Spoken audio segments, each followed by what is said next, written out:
Olá a todos, bem-vindos ao nosso canal. Na aula passada nós tivemos uma implementação, e um pouco do conhecimento sobre como aplicar a internacionalização na nossa aplicação. Tá? Considerando que a internacionalização ela não está relacionada só a textos estáticos, mas sim também aos rótulos dos nossos componentes, mensagens e afins que representam conteúdos que a gente quer apresentá-los de forma dinâmica de acordo com o nosso idioma, a nossa localização. Tá? A partir de agora a gente vai explorar aos poucos, o que a ferramenta, como se refere à parte visual, tá? O framework em si, que ele tem outros recursos, mas na parte visual, o que a gente pode usufruir conhecendo seus componentes, as propriedades de seus componentes e outras configurações que a gente vai aplicando ao longo da demonstração dos vídeos. Tudo bem? Como vocês podem visualizar, a nossa página de components, ela não tem mais só aquela nosso rótulo language e uma opção, tá? A gente tem inúmeros componentes com seus respectivos rótulos que representam inicialmente, como a gente está no idioma inglês, representam as suas tags, tá? E dentre essas tags, em sua frente a gente tem os componentes que representam cada uma dessas tags. Eu tentei deixar bem ilustrativo mesmo para vocês se adaptando, o que cada tag corresponde e futuramente, ao longo dos vídeos, a gente trabalhar de acordo com os cenários, a gente aplicar as propriedades e as características e as funcionalidades de cada uma dessas tags. Acredito que quando a gente está entrando não só no desenvolvimento com o JSF, mas qualquer linguagem, a gente tem que conhecer profundamente os principais componentes, obviamente, tá? E as propriedades e características no sentido não só de atributos, mas de comportamentos, entre outras características de um componente. Como vocês podem visualizar, eu tenho aqui um rótulo, que é um componente JSF, que depois a gente, através do nosso conteúdo, a nossa página, nosso código, vocês vão visualizar como isso foi projetado. Mas aqui a gente tem um componente do JSF, que ele vai nos ilustrar que o componente à frente é uma caixa de texto, um input text, tá? E como vocês podem visualizar, eu vou digitar texto normal, tá? Abaixo tem uma caixa de um campo password, um campo senha, que ao colocar qualquer valor, ele oculta o valor digitado, tá? E assim sucessivamente, eu tenho uma caixa uma combo box ou uma caixa de combinação, como a gente é acostumado, com algumas opções, tá? Pré-definidas. Eu tenho um botão de checagem, de confirmação, como vocês podem observar. Botões de multivalores, que são chamados checkbox, E aqui de univalor, que são os onRadius, radio buttons, ou de options buttons, vamos dizer assim, Os nomes variam bastante, tá? Mas esse é o conceito.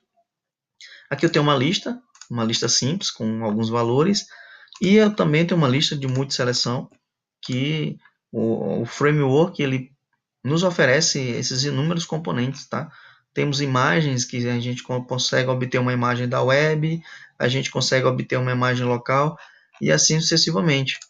Vale lembrar que como nós estamos trabalhando com a aplicação de forma de idioma, de internacionalização, vamos ver se a gente consegue ter um outro resultado selecionando o idioma Brasil, por exemplo, tá? Então, observem que aqui a gente já tem mais informação do que representa cada uma daquelas tags, Você já tem uma visão mais familiarizada, vamos dizer assim, tá? Então, aqui vocês vão ver que os rótulos mudaram e um ponto de atenção em relação a alguns valores que vocês também podem aplicar a internacionalização nos valores, obviamente, tá?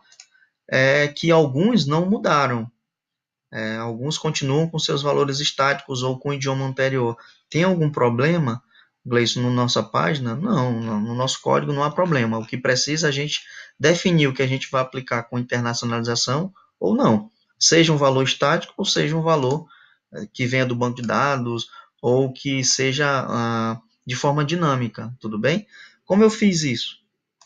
Inicialmente, nas nossas propriedades, observem que a gente tem os nossos arquivos de propriedades, eu criei mais 4 novas propriedades, que cada uma delas eu consegui internacionalizar.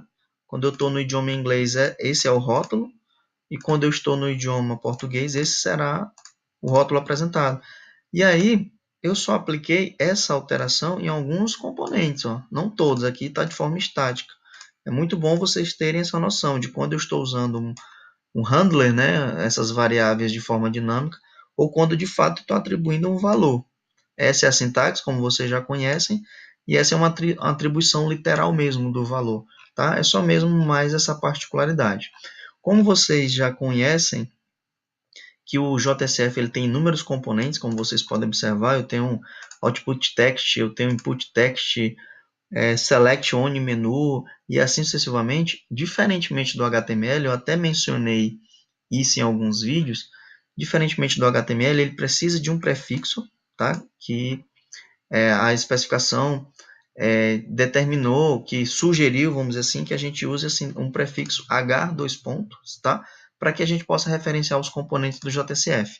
Só para fazer uma ilustração bem rápida, quando eu coloco H, dois pontos, por exemplo, só um minutinho, ele já me dá um leque dos componentes do JSF, tá?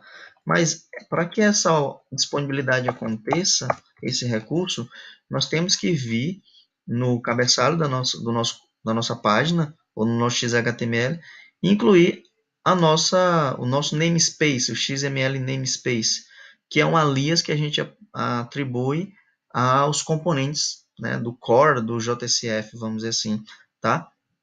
E aí a gente passa a ter esses recursos de utilizar esses nossos components, tudo bem?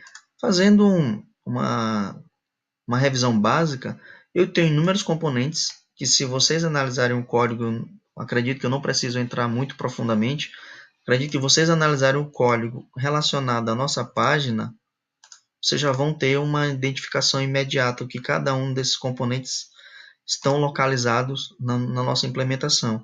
E mais ainda, se vocês vierem aqui no site do Tutorials Point, vocês vão ver todos os componentes, tá? E as suas propriedades, tá? Que é o que eu vim falando anteriormente para vocês. E aí uma particularidade, que isso aqui é uma forma que eu tenho trabalhado, que infelizmente hoje em dia é muito difícil você memorizar, se você não está praticando isso no dia a dia, todos os detalhes, particularidades desses componentes, sejam seus atributos, sejam métodos, sejam características simples, mas faz muita diferença quando você está implementando. Então, o que é que eu sugiro para vocês, tá? Eu vou disponibilizar essa planilha chamada Component Propriedades, tá? Essa planilha, ela tem um resumo a intenção é de ter todos os componentes, tá? Que com mais colunas, se vocês quiserem complementar, tá? É só uma sugestão. A finalidade do componente e os atributos ou propriedades que esse componente possui. Uma grande particularidade que eu coloco é o seguinte: se o primeiro componente ele é que possui uma propriedade, uma característica, eu já coloco aqui um comentário, se for algo que eu preciso complementar. Então, eu vou observar que, inicialmente, esses nossos dois componentes possuem um ID, e o ID, o comentário, eu posso dizer que o comentário pode ser genérico, eu posso criar um comentário específico para aquele componente e a sua propriedade. Isso é mesmo para eu fixar certos conceitos, tá? E aí vocês podem avaliar que todos os componentes, ó, os dois componentes, aliás, eles possuem das propriedades existentes, obviamente, eles possuem as mesmas propriedades, ó, propriedades similares, né, tá, em relação à gama de propriedades, porém, um dos nossos componentes possui uma propriedade em particular, tá? Então, eu procuro fazer esse tipo de organização para que eu possa ter um amadurecimento em relacionado aos componentes ou quando eu precisar atuar profundamente em um componente específico. Fica a dica para vocês e se vocês tiverem sugestões podem compartilhar com a comunidade, tudo bem? Mas o que quer dizer cada uma dessas nossas propriedades, tá? Algumas são bem intuitivas, tá? A gente consegue identificar, por mais que não sejamos desenvolvedores experientes, mas pela intuição a gente pode dizer que esse atributo, ID, né, corresponde a uma identificação única do meu componente na minha página, tá?